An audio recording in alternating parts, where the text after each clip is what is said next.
Ce qui est étonnant, c'est qu'on parle de l'immigration sans nous, c'est-à-dire les Africains, les auteurs de l'immigration. Comment on peut résoudre un problème aussi grandiose comme l'immigration sans les concerner? C'est nous qui connaissons pourquoi nous immigrons. Nous sommes frappés par le fléau de l'immigration.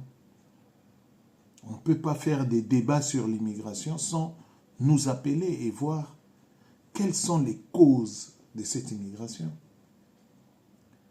Mais parce qu'il y a quelque chose qui se cache derrière ça.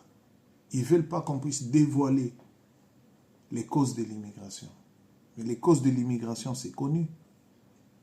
Les gens qui causent l'immigration des Africains, ils ne sont pas en Afrique. C'est connu. Et ceux qui prétendent être en Afrique, qui sont directement auteurs de ces causes-là, sont soutenus par ceux qui sont en Occident. Donc l'immigration est un phénomène naturel. Je donne par exemple, et ça je l'ai dit en toute conscience, disons des choses vraies. Admettons qu'il y a une guerre. Je sais que ça n'arrivera pas et je ne le souhaite même pas. Qu'il y ait une guerre, une troisième guerre mondiale qui soit aussi nucléaire qu'on le pense. Et qu'il y a une bombe nucléaire qui vient, qui tombe dans des pays où nous sommes. Vous croyez que ces bombes-là vont dire, bon, vous êtes des immigrés, on vous épargne, on ne vous touche pas, on touche seulement les habitants de ces pays-là. Non. Donc le phénomène, tous les débats qu'on organise sur l'immigration pour dénigrer des gens qui viennent chercher l'avenir quelque part, sont des faux débats. Ce sont des faux débats. Et je le dis bien que l'immigration est un phénomène naturel qu'on ne pourra jamais arrêter. Et remettre un pays à l'immigration zéro, c'est faux. On ne peut pas. On ne peut pas. L'immigration est un phénomène naturel. Et je l'ai dit, je le rappelle, je le répète.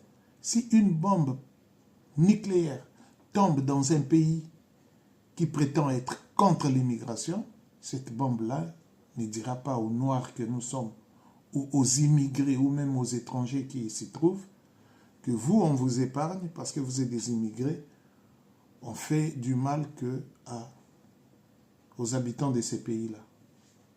Donc c'est insensé de tenir de tels débats, de tels propos sur l'immigration, puisque le monde est un cercle vicieux qui tourne. C'est comme une roue qui tourne. Aujourd'hui, c'est vous, demain, ce sont les autres. Voilà.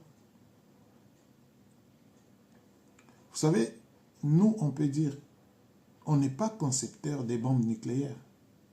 La guerre nucléaire sera une guerre qui exterminera vraiment, je peux dire, la moitié de l'humanité. Ça, c'est vrai. Mais nous, en Afrique, on sera touché par quel pays? Parce que nous, on ne fabrique pas les bombes nucléaires.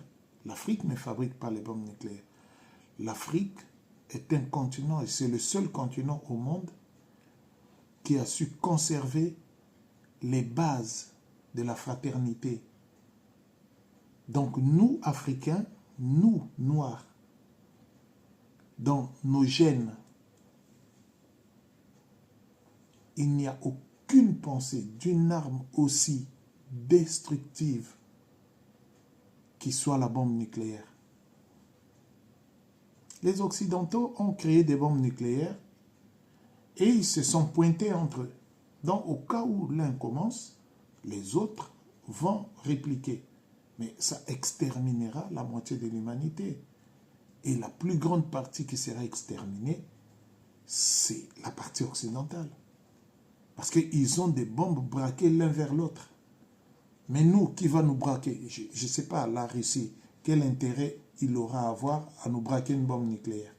Même la France, même les États-Unis. Quel intérêt ils auront à braquer une bombe nucléaire en direction de l'Afrique? Voilà pourquoi on m'a toujours dit que l'Afrique sera épargnée de au cas où il y aurait cataclysme sur la planète. Parce que nous, on n'est pas